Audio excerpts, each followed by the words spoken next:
Modern women find 80% of men as unattractive.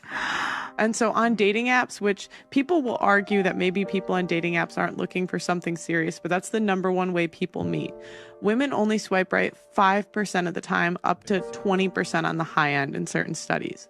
So women are all sleeping with the same guys. So for guys that are in that percentage, it's like they just have an abundance of girls throwing themselves at them. And then the women will come back later and say men are trash, da da da da. But that's who I think we need to have options, and if he doesn't have other options, that means he's not desired, and that means I shouldn't desire him. There's so many people in her comment section confused, right? And I don't know why you're confused, because this is that immature mindset, right? Instead of you logically thinking like, you know what, maybe he's making time for me, maybe he's trying to show me that he is genuinely interested in me. No, instead of thinking those positives, you're like, man, he don't get no girls, nobody wants him, so why should I want him, right? And with this immature mindset, once again, it flaws so many things that women try to defend, because there are so many women out there, not all, but some, that all go after the same men. Why? Because they all want to know what's so special about him. Oh, I want him. Oh, all of them think he's attractive, so I'm just going to jump on the bandwagon as well, right? And this be it. They're all in competition with each other because they want to be that man or be in a relationship with him, so they can look at these other girls and brag and be like, aha, he chose me, not you. Childish, right? What is it about masked women that infuriates you? What is it that's so threatening?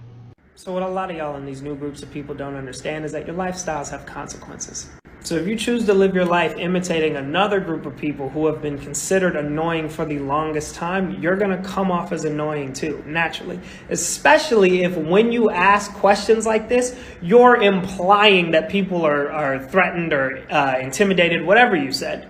Like, I don't know if you know this, man, but your entire swag, it comes from a male subhuman species called a douchebag. All of it. The tank top, the beach muscles, the tattoo, the army recruit haircut, the earring, all of it. If I see a man dressed like that, I'm assuming he's a douchebag, and I've never been wrong. The thing that makes it even more annoying with a masked woman is that she can strategically be a woman again whenever it's beneficial to her. Like, there's a reason why the male version of you gets knocked out all the time. Y'all better leave that man alone while he getting himself together. You know, it's confusing when y'all say shit like this, because people actually believe they want to spend their entire life with somebody, but they only want to be there for the good part, though. Y'all actually think this is how y'all have to live life. None of this shit matters except for how the person is treating you. If they treat you like shit, yeah, they gonna probably leave. If this person treating you right, but they got goals and they motivated, they probably gonna do that times 10 when they actually make it. But y'all be telling y'allself this, and y'all actually think it's about the money so much that this is what determine everything for y'all. It don't make sense. You want to spend your life with somebody, but you only want to be there for the good part. But when y'all get married, it's for better or worse. That's why nobody will take the shit serious, man. Ever cheated? Yes. Why? What happened? Cause nothing happened. I just got bored. Okay. How about you? Yes. What happened? I lose interest too quick. Yeah, so I visited University of Florida while I was dating someone at home, and I cheated on my boyfriend. They make money, their car, their house, their energy, their motivation, waste their time, their faith, waste their time. By the time we're done, they want to kill themselves. Have you ever cheated? For sure. I have. Yes. Yes. Absolutely. I have. Yeah, I have.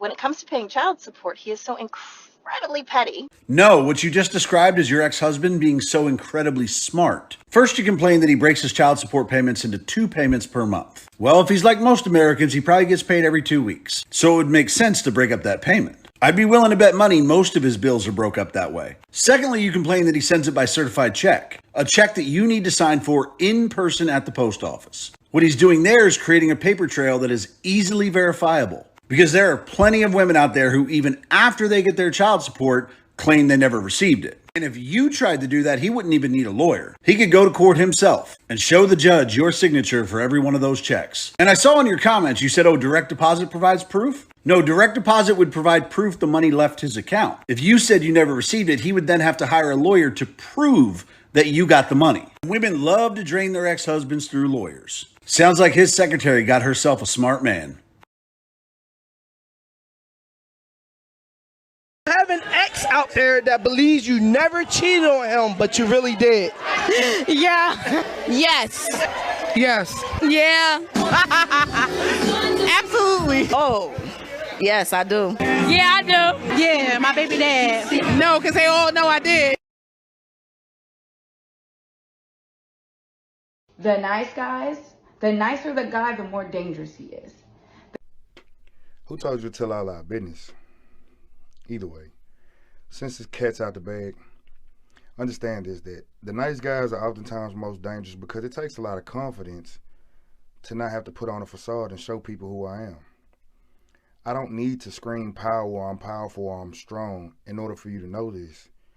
Oftentimes, I don't even want you to see it because now I create unnecessary threats for myself that probably wouldn't have existed. Masquerading as if you're powerful is actually an insecurity. It takes a lot of confidence to be a big teddy bear but walking around with demons living on the inside of you. See, either you're going to live in heaven with me or you're going to live in hell with me. The only way that you will live on earth is if you stay out of my realm. And you decide. But have a beautiful day.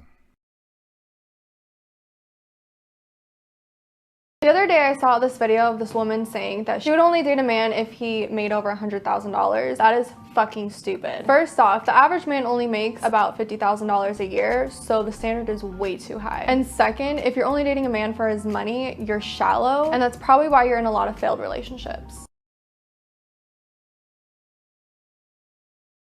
What do you think of Andrew Tate? I love everything about that man. I don't give a fuck what none of y'all say. Well, hold on, time out. Not everything, because I didn't agree with everything he said, because some of this shit was like mad disrespectful. But the part where he was teaching y'all fellas how y'all should be dealing with women, factual. When he called the women out on bullshit, factual. When he say some ladies, don't get offended. When he say some women are full of shit, factual.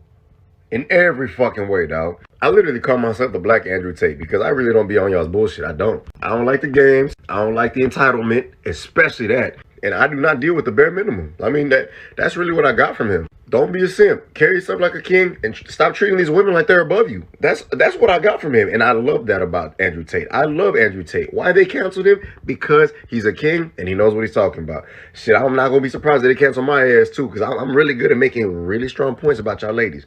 That's all I'm going to say.